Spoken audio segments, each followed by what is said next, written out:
Mariage Toxin, tome 8. Huitième tome de Mariage Toxin qui reste toujours une série, je trouve assez sous-cotée, que les gens ne parlent pas forcément trop. J'espère qu'il y aura peut-être un animé d'annoncer assez rapidement pour remettre un peu la série en valeur, parce que ça reste toujours assez cool en vrai. Même si on a encore l'arrivée d'un nouveau personnage qui m'intéresse moins, je trouve, dans ce tome. Bon, avant de parler de ça, on a un peu l'épilogue de ce qui se passait avec le clan de Moulin avant.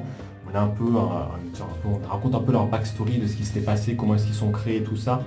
Ça reste assez intéressant, c'était pas forcément le plus fou je trouve, même si voilà, c'est peut-être des personnages qu'on reverra un peu par la suite vu comment ça s'est terminé, qui sont quand même voilà, de bonnes relations aussi un peu entre eux. On a voilà, une petite page avec Cuffy qui est assez sympa. On a après Guiro qui essaie de se rapprocher un peu de la... J'ai une page qui est assez sympa. Il essaie de se rapprocher un peu de la protectrice en essayant de voilà, faire un peu de la cuisine, se rapprocher un peu au camping. Ils vont essayer de manger un peu des trucs, ils vont jouer à un jeu du roi là pour essayer de faire un peu quelques petites affaires et tout ça. Ça reste un peu sympa à suivre, c'est toujours un peu les moments un peu plus à la cool de la série où on essaie de faire un peu de relations sur les personnages.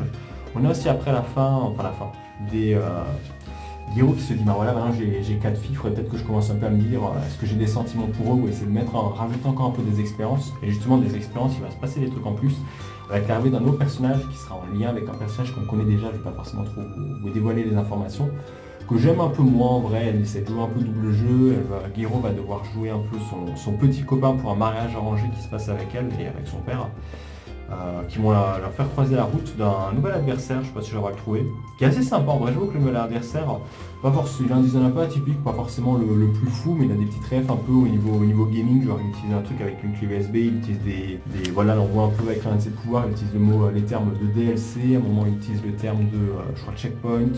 Qu'est-ce qu'il y avait d'autre encore? Player versus player, voilà, il utilise un peu des trucs de jeux vidéo qui collent pas bien quoi, au caractère du personnage, je trouve ça assez sympa.